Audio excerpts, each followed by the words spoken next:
Welcome to Professor Pincushion. In this tutorial, we're going to be covering Simplicity Pattern 1773. This is part of the Medieval Dress series. In this particular tutorial, we're going to be focusing on the underdress, which is the blue version of the dress seen here. We're going to be doing the short one. If you want to make the long version seen in view C, you can go ahead and probably follow most of the steps along with us, as there are many similarities. If you're interested in making the overdress, then go ahead and check out our other tutorial in this same series. So now let's take a quick peek on the dress that we're going to be completing in this tutorial.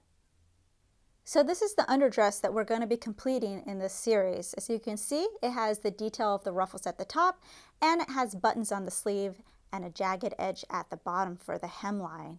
If you wish to complete the overdress, which is part of the series, definitely check out our other tutorial. Now let's take a look at the back of the envelope to see what we're going to need in order to complete this project. The back of the envelope is going to give us all the information about what we're going to need in order to complete the project. So the first thing is going to be fabrics. So this is their suggestion of fabrics to use for this. And you'll notice they have a section for the AC and then for view B and D. So this is AC is the underdress and BD is the overdress. So they have two different recommendations that they have. So once you have your fabric, then you can move on to notions. So notions are additional items that you're going to need in order to complete it. So the first thing is, no matter what your project is, you're going to need matching thread. And it's all right to use all-purpose. And they split it up. So for the underdress AC, you're also going to need a zipper and a hook and eye, and then some buttons. And then for B, you're going to need some iron-on studs. And if you're doing B or D, you're also going to need some snaps. Next, we move on to body measurements. So this is where you use your body measurements in order to find out what size you're going to be. And this is helpful for when you're figuring out how much fabric you need and also for cutting out your patterns. So you're going to measure your bust, waist, and hip. And if you need help on doing that, definitely check out our video on how to take your body measurements, and we'll show you exactly how to take your full body measurements and then line them up with your size. But essentially, you're just going to find the group that best represents you. And then whatever that row is going to be, you're going to go down and you'll see pattern size is right below, and you're just going to go over and be like, oh, okay, so I'm a size 12. So everything that's in the size 12 column is then going to be for you. So that's helpful when you're trying to find out how much fabric you're going to need. So once you know your size, you're then going to find what project you're doing. So if I'm doing dress A, I can decide if I have 45-inch width fabric or 60-inch width fabric. So whatever you buy, then that's going to be the one that's going to pertain to you. So if I get 60-inch, I'm going to go, okay, 60-inch, go over to my column, which is size 12, and then there it's going to tell me how much fabric I'm going to need right there. So once you have that, definitely still look down at the rest of the stuff, because even though you know it moves on to B and C and you're not doing that, you're only doing A. If you look down here, you'll see AC interfacing. So definitely we need interfacing if we're doing dress A, and so it says we need 7/8 of a yard of lightweight fusible interfacing. So that's why it's important to just take a quick glance and see everything else. So then also the same thing. If I'm doing the overdress, it's the same thing, finding out how much yard, but then we also have additional ribbon that we also have to get. And then if you keep looking down, all of a sudden you see BD lining. So this is also for the overdress, and we also need lining, and it's telling us how much we need. Then you also need interfacing, and you need boning for this one. So that's why it's important that even though it seems like all the information is up here, just take a quick look down and see if there's additional things. So once you have everything that you need, we can go ahead, open up our envelope, and look at our inside directions. The very first thing we're going to see on page 1 of our directions, you're going to see a breakdown like this. So these are the individual pattern pieces that are going to be in this envelope, and each of them correspond to one of our projects over here. So once you decide, okay, I want to do project A or project B, you're going to look down here and you're going to see they're all labeled and they have a number next to them, and this number goes with the same number up here. So everything corresponds. But behind whatever the pattern is labeled as, you'll see a letter. So AC. So this means that if I'm doing either project A or project C, I'm going to need to cut out pattern 1. If we go down here to number 7, the back trim, it just says A. So if you're doing C or B or D, then you don't need to cut out this piece. Only for people who are doing project A will need to cut out piece 7. So you just need to mark, I just put a little check mark next to each one that has my letter. And so then I know, okay, I need to cut out pieces 1 through 11 if I'm doing project A. So then here I can see what those pieces look like on my actual pattern pieces. So next I'm going to grab the tissue paper and we'll take a quick look at that. When looking at your tissue paper, you're going to see all of the pattern pieces and you need to locate your pieces. Luckily, there's a number on them. So this number that's big, that is the number of the pattern piece, so number 5. So if I need to cut out 5, then I would cut this out. Also, it has the name, yoke back, so that helps too, and you can connect that back to the chart that we just looked at. And it also says AC. So if I'm doing project A, this is another indication that I need to cut out this pattern. But sometimes there'll be more than one. Like in this particular case, I have a number 5 here and a number 5 here, even though this one's upside down. I don't need to cut out both of them. The reason why there's more than one is because different sizes. So this particular one, if I'm looking sizes, it's for size 6 and 14. This one, size 10. So if I'm cutting out size 10, I can go ahead and cut out this number 5, and I don't have to worry about this one. Now some pattern pieces, there'll only be one, but there'll be a series of lines. Like this one is size 6 and 14. So if I'm cutting out size 6, then I'm going to follow this line. If I'm cutting out size 14, then I'm going to follow this line out here. So if you have to be careful then when you're cutting out your size, if there's lines, especially when they cross here, that you're following exactly where you're cutting out. So for 6, I'm going to go up here, across this line 14, and then down here. You'll see 6 again is here. And then where there's no number, that means it's for both of them. So that's where it's really handy. So here is one that's cut out. This is for the size I'm doing, size 12. And you'll see I cut right along the line, and wherever I have a notch, I make sure that I cut out my notch. You can also do an inverted notch as well, whatever you're comfortable doing, so you have some sort of indication that there's a notch there, because this is very important when it comes to the placement of our pieces. Here is a double notch. Just make that look a little bit different than my single notch by just making sure the top is blunt. So I just cut off the top there. So once you have all your pieces cut out, then we can go ahead and start with the layout. Let's look at the layout for the underdress, and this is found at the bottom of page 1. So you'll see dress A. So you're going to have to find your section here, and this is the first one that's listed, and you'll see 2 different setups. We have one here and we have one here. The difference between the two is this one is for 44-45 inch width fabric, and this one is for 58 and 60 inch width fabric. So depending on what your width your fabric is, it's going to show you what your setup is going to be, and this is how they recommend that you lay out your pattern pieces so you can make the most of the fabric amount that they told you to get. So I have the 58 and 60, so I'm going to use this layout right here.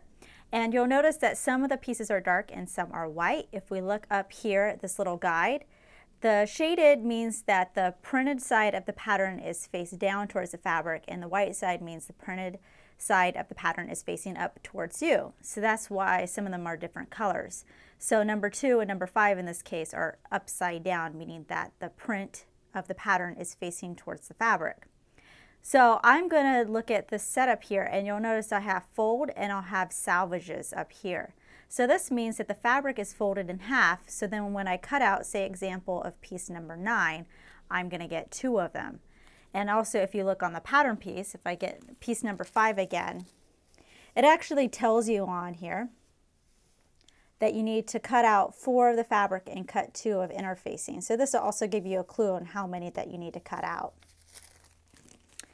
So since I need to cut out 4 of number 5, you'll see I have a number 5 piece here. It's so small that they just put the number off to the side.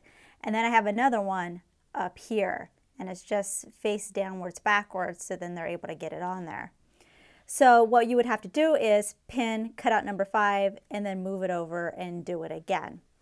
So right here, now since this is on the fold, number 1, you'll actually see on the pattern, it'll say place on fold. So this side of the pattern of number 1 is going to place directly on the fold, and then you cut out on 3 sides. So for number 1, you end up with one piece that's going to be double the size of the pattern piece. So once you have this one, you'll see another setup over here. So what this is saying is, after you cut out these pieces, you're going to take your fabric and you're going to open it up, but you're just going to fold a little piece of it. So you're going to have another piece of number 4, because we cut out 4 here. They want you to cut out another number 4, and they just put it, they just create a fold, so then they're able to place it on the fold. So the only ones that need to be placed in the fold, it looks like, is number 1 and number 4, and there's 2 of number 4s. And then they want you to cut out 2 of these strips right here. So that's 8, let's see, 8, 6, and 10.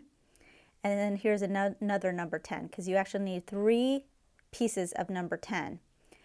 And then here, it's not on the fold. So they just want you to open it up, and then you just cut these pieces individually on a single fold piece of paper. So once you have that done, you're not quite done yet, because the next, we're also going to need to do the interfacing. So for the interfacing, they just want you to fold it in half, or have 2 pieces of interfacing together. And then you're going to cut out pieces 11, 4, and number 5. So that's all you need to cut out in the interfacing. After you finish cutting out your pattern pieces, you're also going to want to look over all your patterns and transfer any marks that are on them to your fabric. So marks would be circles like this, or lines like this, because that's definitely going to come into play when we're putting our pieces together. So to do that, you only need to do the ones that are relevant to your size. So this circle has a 12 and this one has an 8. So since I'm doing size 12, I would only have to do the ones with a size 12 next to it. Same thing with the stitching line. I'd only have to do this line and this line right here. This one over here, if it does not have a number associated with it, that means it's for all sizes. So you're going to want to go ahead and transfer these marks, even though it doesn't have your size right next to it. To do that, I'm going to take a straight pin. I'm going to put it through where my mark is, turn it over to the wrong side, and then use my fabric marker to make a mark on my fabric. You can also use a tracing wheel. And if you want to see a demonstration on how to use a tracing wheel to transfer your marks, you can go ahead and watch our tutorial on how to use a tracing wheel. After your marks are complete, and remember, you're going to do any circles and you're going to do the lines as well, then we can move on to the directions and start putting our outfit together. So let's get to the sewing directions so we can start our underdress. Now we're working on dress A right here, so that's what we want to look for when we're trying to find the heading for our set of directions. And you'll see up here there's a guide. So this is going to help us interpret the pictures that are over here. So on the right side there's going to be written directions, and there's a number, and this number then correlates with the picture number over here. So number 1 and number 1. So I like to read the directions, then look at the picture, and I can usually figure out what I need to do next. So for this, if you have the shading, that is representing the right side of the fabric. So here's a seam, and you're looking at the right side of the fabric from the seam. White means it's the wrong side of the fabric. So this is looking at the back of this dress piece.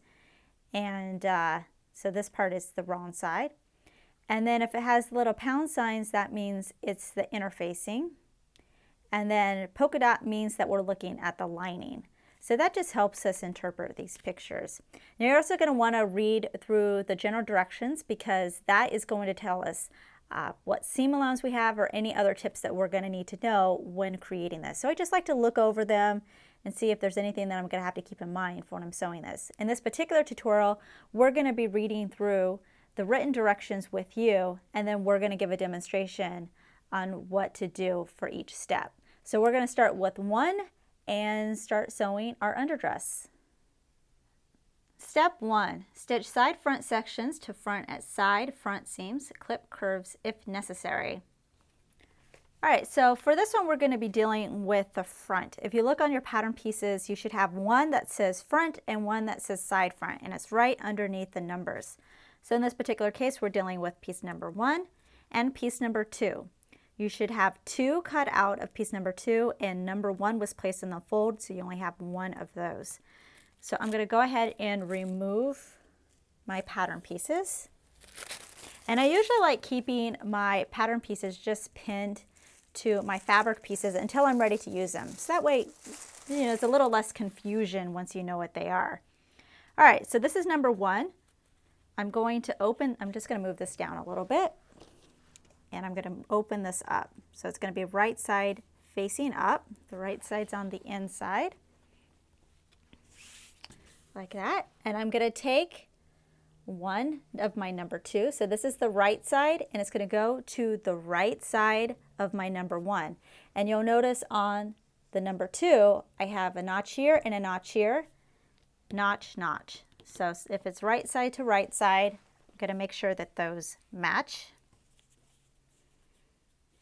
And then I'm going to pin from here down to the very bottom of the front. And I would take this, now this is the right side, and I want to place it to the right side of this. So I'm going to flip it so the notches line up. And then I'm going to do the same thing, pin up here to the very bottom of my front piece down here. So then what I'm going to do after I pin it, I'm going to stitch my seam allowance, and for this pattern it's a standard 5/8 inch seam allowance. So we're going to assume that's always going to be the seam allowance unless the directions say something differently. But go ahead, stitch it, and then once it's stitched, it should open up to something like this. And that'll be the bottom front piece. So it'll be one big piece with all 3 pieces stitched together. So I'm going to go ahead and pin both of them, and then we're going to go to the machine so we can do that seam. So again, I'm going to stitch this at a 5/8 inch seam allowance, and I'm just doing a regular width stitch, making sure to back stitch on both the top and at the bottom. Once I have both of the side seams stitched, I'm going to press them open at my ironing board. If you have any curved areas, which you might have a little bit at the top, you can go ahead and clip some notches into those, just so they lie a little bit flatter. Here's the wrong side of my front now, and you can see I pressed my seams open, and near the top portion of it, I just clipped a couple of these little inverted notches to help with the curved areas. So now we're going to move on to step number 2.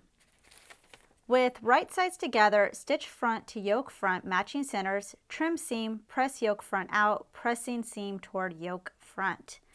So at the top portion of our front here, you're going to see 2 notches, one here and one here. I'm actually going to flip this over to the right side.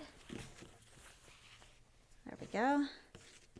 And you're going to grab the yoke front, and that's going to be piece number 4. You should have cut 2 of these, but we just need 1 because 1 is probably going to be used as the facing.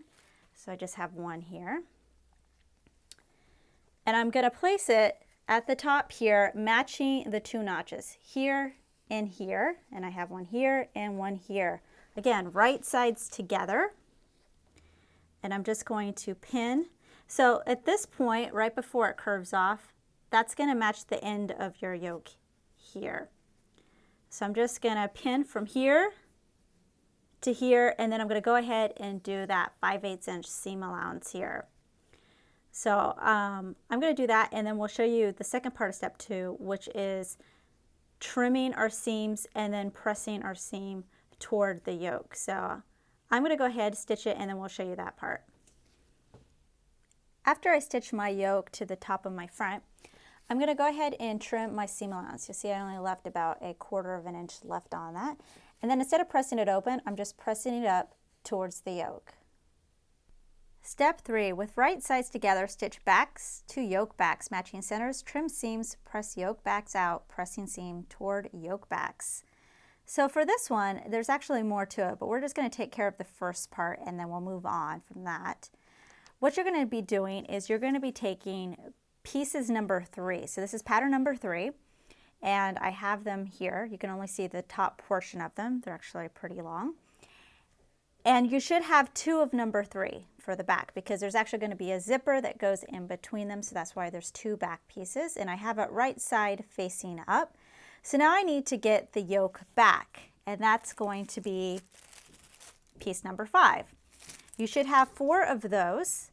You're actually only going to be using 2 for right now because we're basically going to be doing the same thing as we did for the front.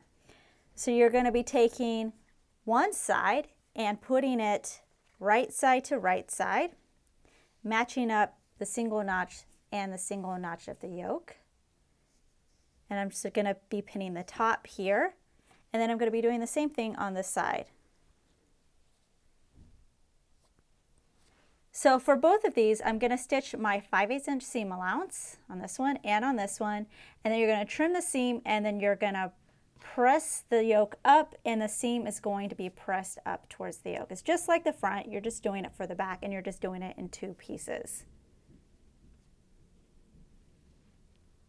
Stitch center back seam of back sections from lower edge to notch, back stitch at notch to reinforce seam. So this is the second part of step number 3. So here is piece number 3. I just stitched the back yoke to the back, and this is one piece right side facing up. I'm going to take the other one that I did, and I'm going to lay it on top so they line up. So this side here that has the notch down here at the bottom, this is the center back seam. So I want to line up this section here. And what I'm going to do is, from the point where the notch is to the bottom of the back, you're going to pin and you're going to stitch your 5/8 inch seam allowance, and you're going to press it open. So just from here to here, everything above this notch is going to remain open. The last part of step 3 is stitch front to back at shoulder seam. So here again is my back, and here I have the yoke on top right here. So it's right side facing up. I'm going to take my front and place it right side together. So right side to right side with the back. And match up right up here at the top of the yoke. That's going to be the shoulders. So I'm just going to line these up on this one and that one over there. I'm going to go ahead and stitch across my 5/8 inch seam allowance.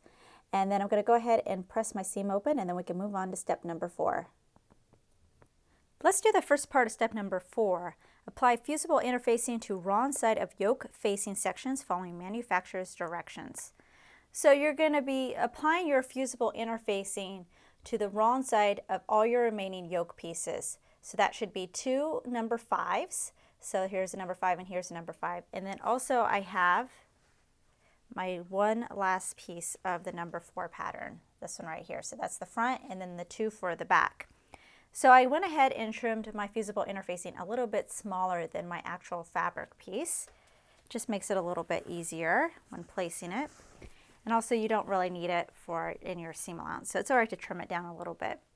So what I'm going to do is I'm going to place the fusible section of the interfacing to the wrong side of my facing piece. So this is the wrong side of the fabric with the side that has the glue in it of the fusible interfacing. I'm going to carefully lay my pressing cloth. I have my iron heating up. I'm going to dampen the cloth.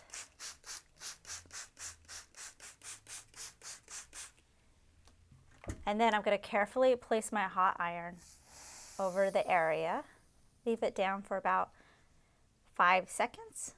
Then carefully lift it up and move it over to the next section, so you're not shifting it and accidentally moving the fabric underneath the pressing cloth. So I'm going to do this for both the number 5 pattern pieces and then the number 4, the front facing and the back facing pieces.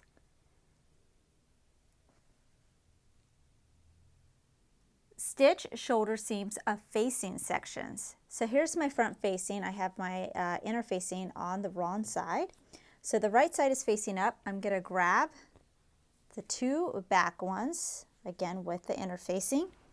And you'll see at the top here I have a single notch on each one, and then I have a single notch up here. So this is the shoulder. All I'm going to do is match them up so the right sides are together and the notches match.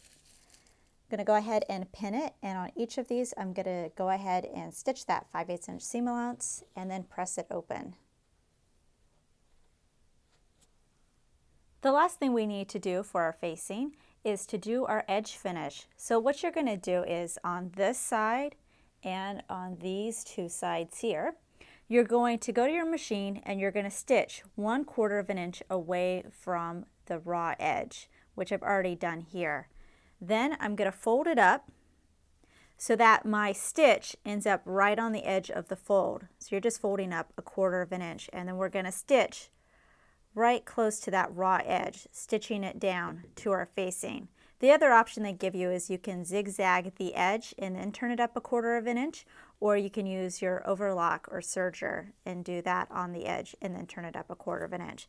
So again, you're going to do it on this edge and this edge. So you can see I did my little fold over to the wrong side of my facing here. So now I'm just stitching right along the top of that raw edge there. And then once you have that done, we're done with step number 4. Step 5, with right sides together, pin facing to neck edge, matching centers and shoulder seams. Stitch along stitching line at inner corners of facing and along seam line. To reinforce inner corners, stitch over first stitching.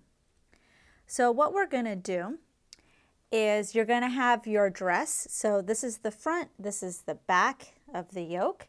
And you're now going to take your facing, which should look something similar. And you're just going to line it up right side to right side. So the back and the front is all going to line up. So you're just matching up this raw edge here, like this, making sure that your shoulder seams match with the shoulder seams and the edges match with the edges. And you're going to go ahead and pin it, and we're going to stitch our 5/8 inch seam allowance all along this whole inner edge here. Now where you have your stitching lines, you're going to want to go ahead and stitch that area twice. So first time, go and stitch your seam all the way around, and then you're going to go back and stitch again on the stitching line that I can see right here. So I just flip it over so I can see it on the other side.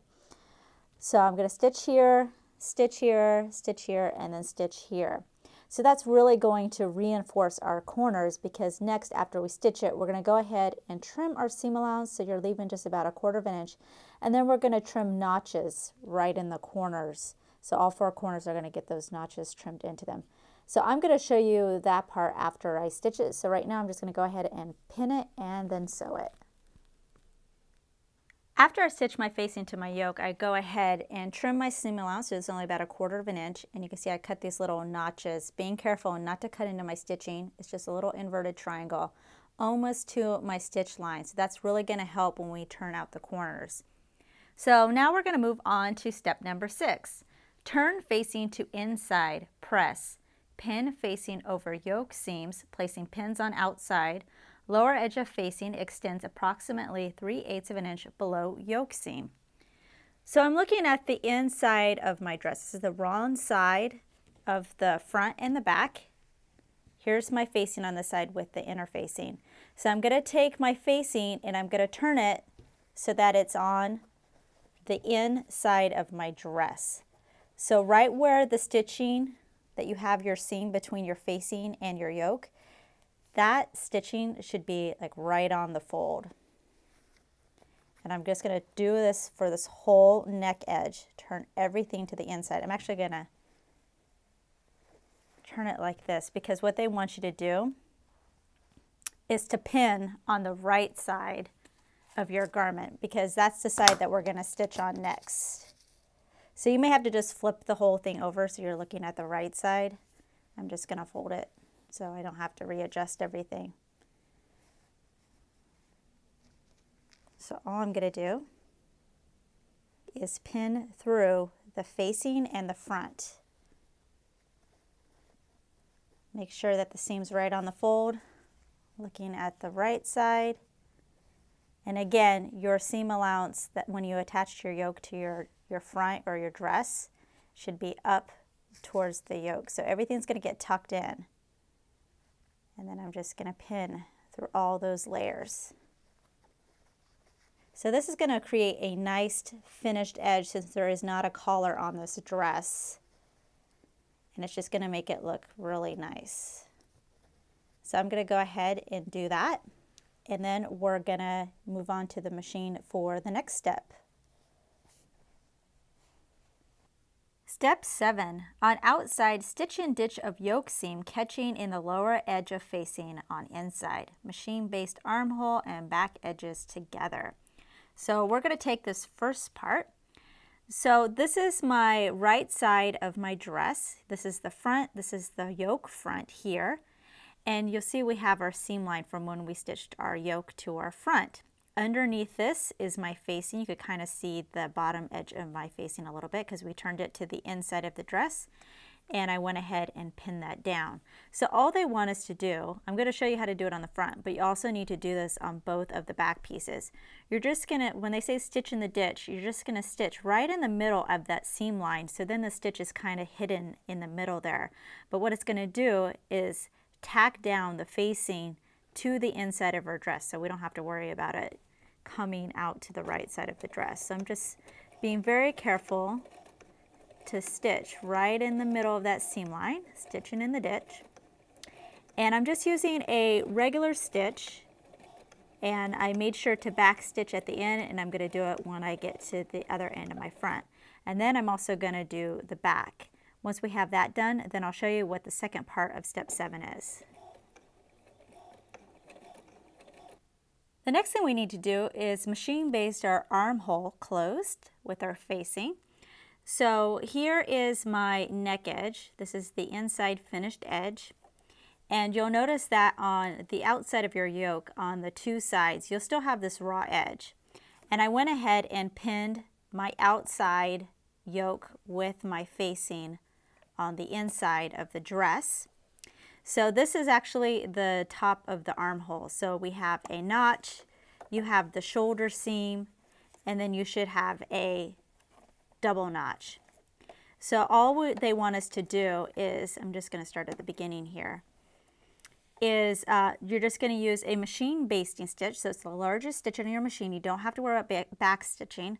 All we're doing is basting together our yoke with our facing. So this is going to hold it together until we get the sleeve in. So I'm just going to start at one end. And again, no back stitching. And then once both sides of the armhole are basted like this, then we can move on to step number 8. Here's a wider view, and just to make it a little bit more clear, the area that we just basted was just this outside yoke area right here. So the next step, step number 8, stitch front to back at side seams, clip curves. So now it's starting to come together as a dress. So what we're going to do, I have the right sides together. This is the front, this is the back piece right here. Is I'm going to match up the side area here, and there's a single notch on each one of these, so it should match up on the edge, at the notch, and then at the bottom. And then I'm going to stitch 5/8 of an inch seam allowance from top to bottom and do the same thing on that side over there. Once you're done with that, you'll see this area is a little bit curved, so go ahead and clip a little notch into this area, being careful not to cut into your stitches, and press your seams open. Step 9, fold each loop section in half lengthwise with right sides together. Stitch a scant 1/4 inch from fold edge stretching loop while stitching. With a needle, attach a strong thread to one end of loop. So now we're going to be working with piece number 10, and you should have cut out 3 of these. Here's one of mine. So what they want you to do first is you're going to have the right side facing up. You're going to fold it in half so the right side is on the inside. So you're folding in half lengthwise this way. So let me grab my pins. And you're just going to pin the raw edges together. And it's going to be really skinny. So from the edge where you have your fold, so this side, this is the side with the raw edge, this is the side with the fold. So from the fold, you're going to stitch 1/4 of an inch away from the fold. So you're not doing a 1/4 inch seam allowance, instead you're measuring from the fold and measuring up 1/4 inch, and then you're just stitching a regular stitch line. So once that is done, and just be careful as you're sewing it, because it was cut on the bias, it should be a little stretchy even if you're not using stretchy fabric. They do want you to gently pull it as you're stitching it as it's going under the machine foot. So you're not yanking it, just gently pull it as you're sewing it. And then what we're going to do is turn our loop right side out, and that's what's going to create our button loops. So I'm going to go ahead and pin all 3 of mine and stitch them. and then I'll show you how to turn it right side out. Once you finish sewing your loops, you're just going to get some heavy duty thread on a sewing needle, and you'll see that my loop is still wrong side facing up. So on the outside, I'm just going to go through the fold of the end of one loop, and I'm about 1/8 of an inch down. You don't want to do it too close to the edge because you could just tear right through the edge of your fabric. So I go about 1/8 of an inch down, and I come up through the middle of my loop. So now I have a knot that's on the outside. I'm just going to change my needle real fast because I want to do something a little bigger. So now I have this huge needle. So I just changed just because it's easier for me to grab it as I'm going through my loop. But if you have only a regular size, that's fine too. All right. So now what you're going to do is the eye of the needle is going to go first, right down the middle of your loop. So the pointy side is going to be sticking out, so be careful. And I'm holding it with my left hand, and with my right hand, I'm going to gather the fabric onto my needle, and then I'm going to pull the fabric this way to the left. So gather, pull, gather, pull. And so my needle is slowly making its way through the loop until I get to the end. Okay, so we're almost there. And because it's attached at one end, we should be able to turn our loop right side out just by pulling the string or the thread. So I'm getting to the end here. Here we go.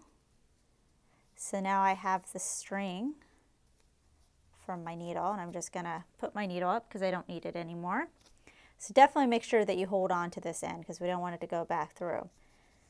So I'm going to be pulling my thread, but I need to help this end where I have my knot start it. And as you pull it, let me just start it a little bit. As you pull it, you'll see that it'll start to go inward into the loop. Sometimes you kind of have to help it out just to get it started. So I just kind of use the blunt end of a pen or my needle and just kind of poke it in there.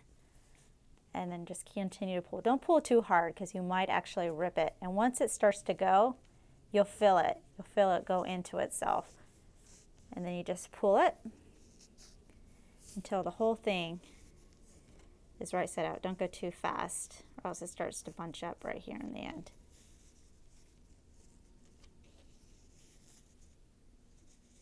Okay, almost. Got it. There we go. Okay. So once it's all the way out, I can go ahead and remove the black thread. I don't need it anymore. It was just to help us remove it. So I have this one done, and then I have a couple more done here. So once you have all your loops turned right side out, you're going to want to grab your sewing gauge or your ruler and your scissors. And you're going to cut 18 pieces of your loop that are 2 3/4 of an inch. So I'll just start at this end. And if you want, you could just mark it with your pen, or I'm just going to hold it with my finger and then cut it. Make sure that's 2 3/4. All right. So then I'm just going to cut the remaining of this, all the same pieces until I have 18 using my other loops as well. And with that, you're done with step number 10. Let's look at the first part of step number 11.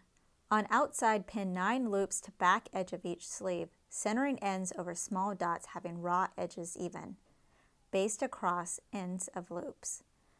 So here I have the pattern that we're going to be working with now. So this is number 9, which is the sleeve, and you should have cut out 2 of them. And you'll see at the bottom of the sleeve, we have a series of dots. So obviously there's more on this side than there is on this side. you should transfer these dots to the right side of the sleeve instead of the wrong side, because we're going to be applying the loops and the buttons to the right side. So this one over here that doesn't have as many, that's for the buttons, and this one over here is for the loops. We also have a large one on top. That is going to be for the placement of the facing. So right now we're just going to be putting our loops on. So we're not starting at the large dot, you're just starting at the smaller dot that's underneath it. So we're going to be going on this side, the one that has most of the dots. Let me just move my pattern. Here is my fabric, the right side of it. And here's my loops that I cut. So what I'm going to be doing is ignoring the first large dot, starting at the smaller one underneath it. You're going to make sure that the raw edges of your loop meet the raw edge of your sleeve. So I'm going to start at my first dot, grab my pins here, and I'm just going to pin it to the edge of the sleeve.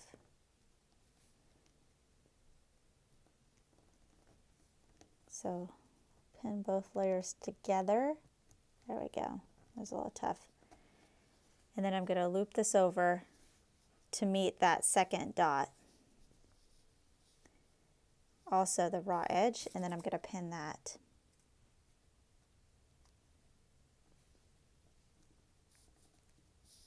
It's a little awkward doing it from this angle for me. Okay, there we go. All right, so once I have that loop done, then I'm going to grab my second one, and I'm starting at the next dot. So they're not going to be right next to each other. There's going to be about 1/8 of an inch gap in between each loop. So then I pin this first one, then I fold it over, and it goes across the next dot. And then I just do it until all 9 of my loops are in place. So let me show you the one that I've already done.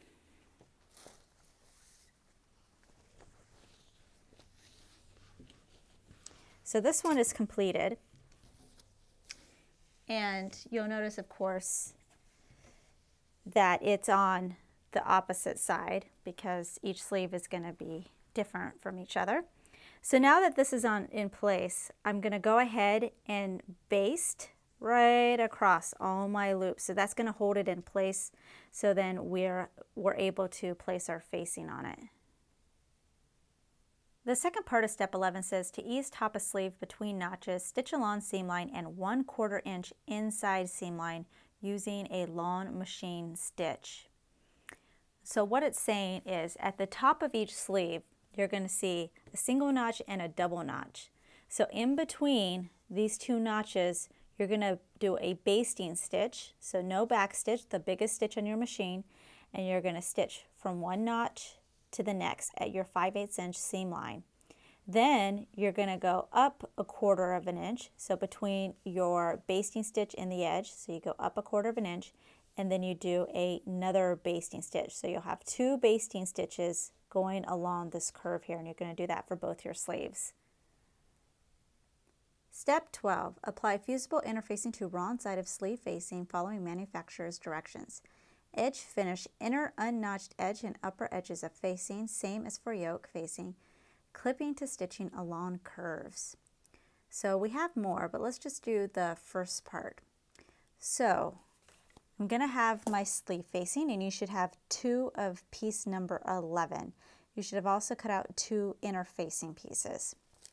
So here's one. So just like you did before, you're going to apply your fusible interfacing to your sleeve facing. So I've already done this for both of mine. And then you're going to do an edge finish on this edge here. So here, you're going to leave alone. It's just this part here.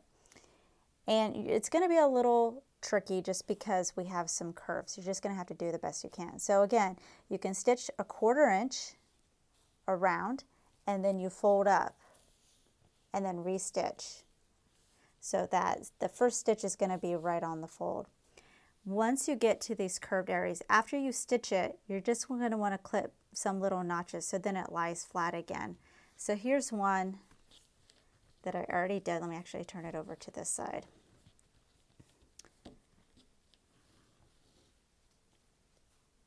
Move this one out of the way. So here I've done my edge finish and I've just clipped my notches in this area after I stitched it. So then it lies a little flatter. So once you've done that, then we can move on to the second part of step 12. The second part of the same step, with right sides together, pin facing to lower edge of sleeve, matching large dots and notches, stitch between large dots, backstitch at dots to reinforce the seam, trim seam and corners, clip curves. So here is the bottom of one of my sleeves, and I'm going to take the sleeve facing that I just did my edge finish to, and I'm just going to place it at the bottom of the sleeve. So I'm going to make sure that the big dot on my facing matches the big dot on my sleeve. My raw edges line up. The notch down here also lines up. So I'm just going to pin all around this outside edge here and go ahead and stitch my normal seam allowance, so 5/8 of an inch. Once you're done with that, you're just stitching from one dot to the next. So don't forget to definitely back stitch at both of these areas because we want to make sure that this is definitely going to stay.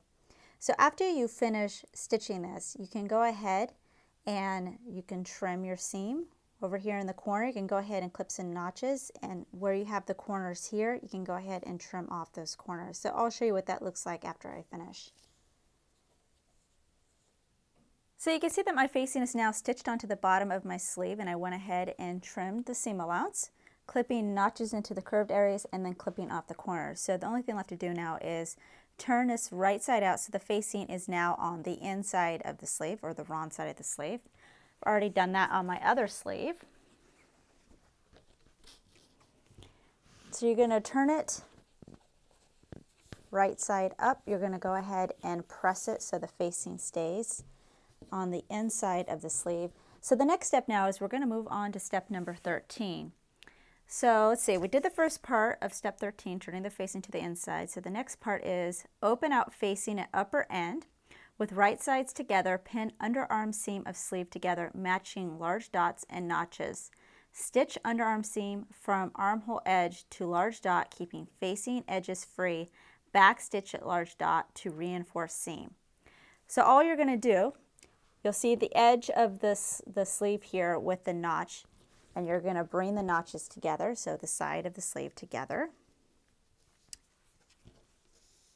And you're going to pin and stitch from the top of the sleeve here all the way down the side to where we hit our large dot down here at the top of where the facing is. Now, the top of the facing is not stitched to the sleeve, so what you need to do is we need to pull this facing out of the way so that we're able to stitch down to the circle or the dot, the large dot. So from here to here, you can go ahead and do your 5/8 inch seam allowance and then press your seam open. Just make sure that you keep this facing out of the way because we don't want to stitch that. Step 14, turn facing back in place, turn under edges of facing above large dot and slip stitch together. Tack facing to seam. So here is the inside of my sleeve, the top of my facing. This is the large dot that we've been working with, and here is my seam allowance from stitching the underarm seam and pressing it open.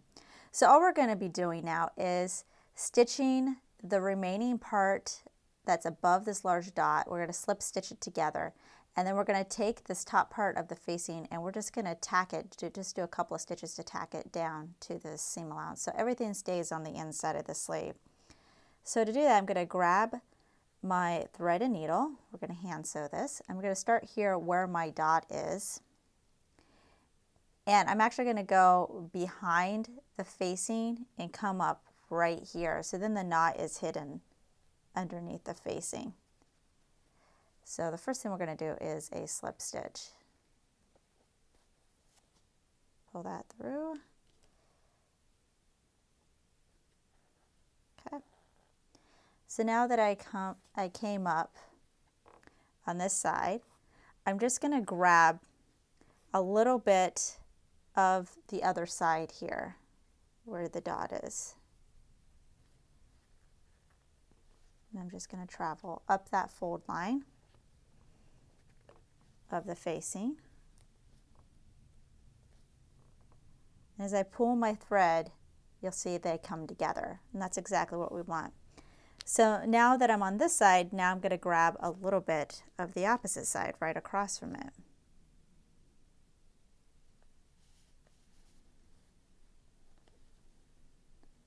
Just grab a little bit like that and just do the same thing. I'm going to pull them together and you'll see that they'll come together. So I'm just going to go back and forth between the two sides until I get to the top. Once I'm to the top, I can go ahead and knot it and cut it, and then what I'm going to do is just do a couple of stitches going across the seam allowance and to the top of this facing here. So that way I won't need a pin, and this will just be tacked down up here and up here. With step 15, we're now going to be putting our buttons to the bottom of the sleeve where we have the small dots. So to do that, I'm going to actually be doing a shank button, and because my buttons are quite tiny, it makes it really hard to demonstrate. So I'm actually showing on a sample fabric I have, and then a sample shank button, which is actually quite large. So hopefully it'll be a little bit easier for you to see. So the shank button has the shank at the bottom and then a hole, and then it has the button on top, which is usually flat or curved. So to start, I'm getting my needle and thread. I'm coming up from underneath, close to where the shank is. You're going to go through the hole to the other side. So I come through to the other side, and then I'm going to go back down through the fabric again next to the shank.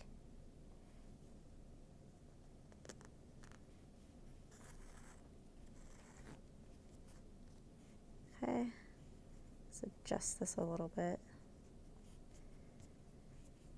And then you're just going to repeat this process about maybe seven times, just so you make sure that the button is secured. So I'm going to go through one more time. So I'm coming up through the fabric, go through the shank, and then go back down through the fabric on the other side. So let's say I've done a number of times, and I'm thinking, okay, I'm ready to move on to the next button. I'm ready to tie this off.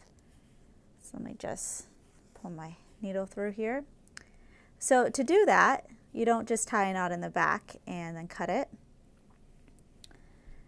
I'm going to come up one more time on one side of the shank, and you can see right here, these are the strands that I did. We're just going to pretend like I did a lot of them. So on this side, I'm actually going to come behind the strands with my needle, and you'll create a loop, and you're going to go through the loop like that. And then you're going to go through the strands again, and then go through the loop again, and you're going to do this about 3 times. So if that was my third time right there, I would then go back through the hole to the other side, and I would just repeat the process. So then I'd go through the threads on the other side of my shank, tie a knot 3 times, and after that you could then cut your threads and then move on to the next button. So you're going to be doing your buttons at the small holes, or the small dots that are at the bottom of the sleeve that are opposite of your button loops. And then that part of the sleeve will be completed. All right, moving on to step 16. Hold garment wrong side out with armhole toward you, with right sides together, pin sleeve to armhole edge, with center small dot at shoulder seams matching underarm seams and remaining small dots. Pull up ease stitches to fit, and then we're going to distribute the fullness evenly and stitch it down. So let's just take care of the first part. Here is one of my armholes, my side seam here, and here's the top of the yoke here. I'm looking at it wrong side facing out. I'm going to take one of my sleeves, it's right side facing out, and I'm going to come and put the cap of the sleeve into my armhole. So my underarm seam for my sleeve is going to match my side seam of my dress. And how you know if you put the right sleeve in the right armhole is you're going to look at the notches. So on this side, I have a single notch, and on this side, I have a double notch. So if I put the sleeve in the right one, it should all match. So here we have a double notch, and then over here, single notch. So that means it's in the right armhole. If it wasn't, all I have to do is just switch. So remember we did these basting stitches up here at the top of the cap of the sleeve. Usually the cap will be a little bit too big for the armhole, so what you need to do is pull your threads, and you're going to evenly distribute the gathering that's created here. We don't want to create a ruffled look, we're just kind of easing it into the top of the sleeve so it'll fit a little bit better, because we want to make sure that not only do the notches match, but also any of the dots that are on the sleeve and the yoke also match as well. So you just make sure that you distribute your gathering evenly, because we don't want to create any gathering, wrinkles, puckering, anything like that. Everything's going to lie nice and flat.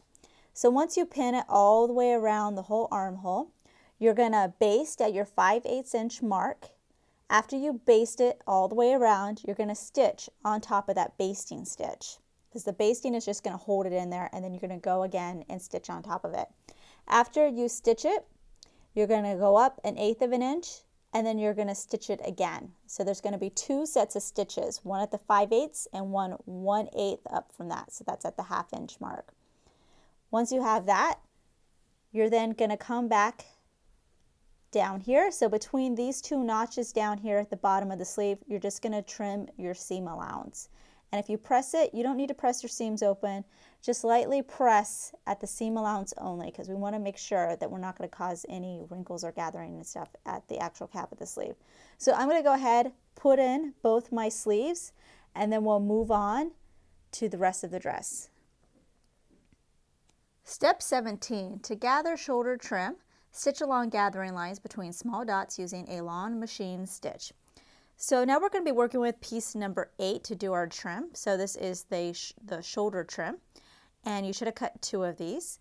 And on this pattern piece, we have 2 dots on this end, 2 on this end, and then 2 in the middle here. You also have a series of dotted lines on the top and on the bottom. These dotted lines are very important because that's going to be our gathering lines. So this dotted line is where you're going to want to machine base. So you definitely want to transfer this to your fabric piece.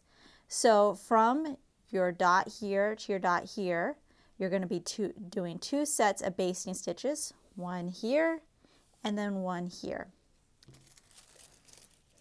So here's my fabric piece. I'm going to go ahead, start my stitch here, end it here, and remember, you're not doing any back stitching. Once you have that, we'll be able to start fitting it to our shoulder piece, or where our top of the armhole is. And we're going to pull our gathering stitches, so you sort of create a little ruffle like this. And you do this by just pulling 1 set of top thread. So you have your top thread and you have your bobbin, and then here top thread and bobbin. So I would just pull either the top thread or just pull on the bobbin thread. You don't pull both of them together. Makes it a lot easier, so you can pull it and then you can just have all your gathering kind of evenly distributed. So we're going to have both of these pieces ready to go, and then we can move on to step number 18, which is attaching our ruffles to our shoulder. Step 18. On outside, pin shoulder trim to shoulder of front and back, placing center small dot at shoulder seam and matching the remaining small dots. Pull up gathering stitches to fit. Stitch along gathering lines, baste across ends of trim. So this is the front of my dress, right side facing out. Here is my trim that I just gathered. Now on this trim, again, you have your 2 dots on each end, and then you have 1 here in the middle. On my yoke in the front, I have 2 small dots here. I also have 1 here, but we're going to ignore this one for now and just focus on these. So this dot that's in the middle of my trim, with right side facing up, I'm going to place the small dots in the middle at the shoulder seam of my yoke. Just want to center that. And we can adjust the gathering once we have the main areas pinned. So let me grab my pins real fast.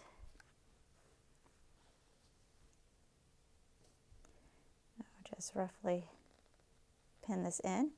Now these two down here should meet with these two marks right here. So you may have to let out some of your gathering if you gathered it too much. Okay, looking pretty good. So once that's lined up, you go ahead and pin that. And then I'm going to flip it over to the back, and it's going to be the same thing. I have two marks back here on the yoke, and these two are going to meet with that. So you can go ahead, distribute the gathering, make sure that everything looks really nice and neat. And then all you're going to do is just use a regular stitch and stitch right upon your gathering stitch here. So you already have a line that you can follow. So just stitch on that. And then on these ends here, both on the back and on the front, you're going to do a basting stitch right across that. So that's going to tack that down on both sides. And don't forget, you need to do the other shoulder as well. Step 19, gather front trim in same manner as for shoulder trim. On outside, pin front trim to yoke front, matching centers and small dots. Pull up gathering stitches to fit, stitch along gathering line, stitching 1/4 inch from the ends. So we're going to tackle that part first, and then we'll do the second part. So just like we did with the shoulder trim, you're going to take piece number 6, which is the front, and you're going to stitch along the gathering lines, just like we did before, from one end to the other on both sides. So once you have that, you can go ahead and start gathering it. In the middle of that pattern, there should be one dotted line right in the middle that says center line. So this line should match the center area of your front yoke here, and I put a pin to mark it. So I'm just going to place that over there. Repin that. And then these marks on these ends is now going to meet with this mark and this mark here. So if you need to gather it up more to meet that, then do that, or let some of the gathering out if it's too short.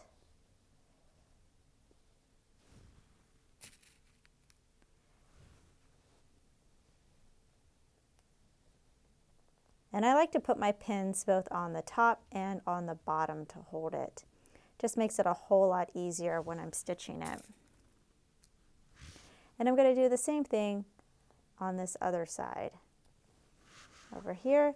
So these marks are then going to meet with this mark over here, like that. Now, just as you did with the shoulder, you're going to stitch right on top of your gathering line. So that's going to stitch it right onto our yoke, and the same thing on the bottom. On the sides here, so 1/4 inch from the edge, you're going to stitch just straight down and straight down on this side. So once I have that done, then I'll show you how to do the back. All right, the second part is step number 19. Gather and apply back trim to yoke back in the same manner, stitching 1/4 inch from the ends near the armhole seam, based across the back ends. So now this is going to be piece number 7, which is back trim, and you should have cut 2 out of that. Same setup. You're going to have your gathering stitches on top and bottom. You're going to pull them. You'll notice on one set of X's it's a little bit further away from the edge. That's going to meet this part right here and this part right here. So I'm just going to line that up. So there's not going to be any gathering on this set of your marks. That is because we're going to have to still install our zipper, so we don't want the gathering to get in the way. And then this set of marks is going to meet over here.